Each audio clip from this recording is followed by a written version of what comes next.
So, Digital Foundry has just done their deep dive on the Xbox version of Ghostwire Tokyo, and the results are shocking.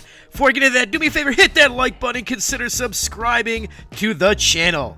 Let's get started. So, Ghostwire Tokyo shows no improvement on the PS5 version and is actually worse on the Xbox Series X. Woof.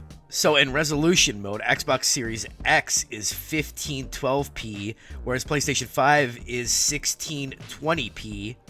And in performance mode, PlayStation 5 typically runs about 10 frames per second higher than the Xbox Series X. Also, both Series S and X exhibit screen tearing, which is not in the PlayStation 5 version. So this is really interesting. This is a first-party Xbox game launching a year after it launched on PlayStation 5, and it's performing noticeably worse.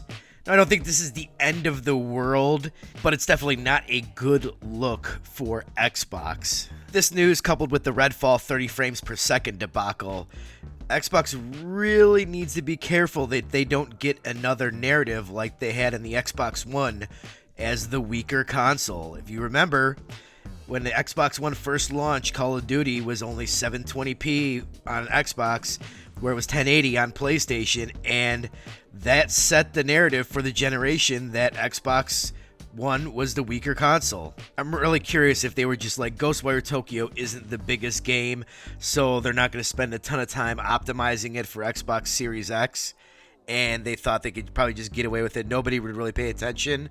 I really don't know if this is going to get out there with the mainstream audience, but you never know. So I think this really ratchets up the importance of Starfield.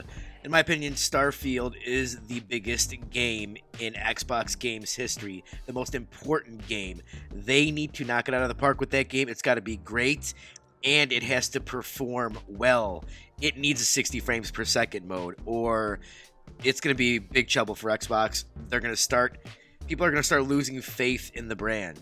What do you guys think? Is it a big deal that Ghostwire Tokyo, a first-party Xbox game, is running worse than on the PlayStation 5? Let me know in the comments below. And once again, if you are new here, make sure to hit that like button and consider subscribing.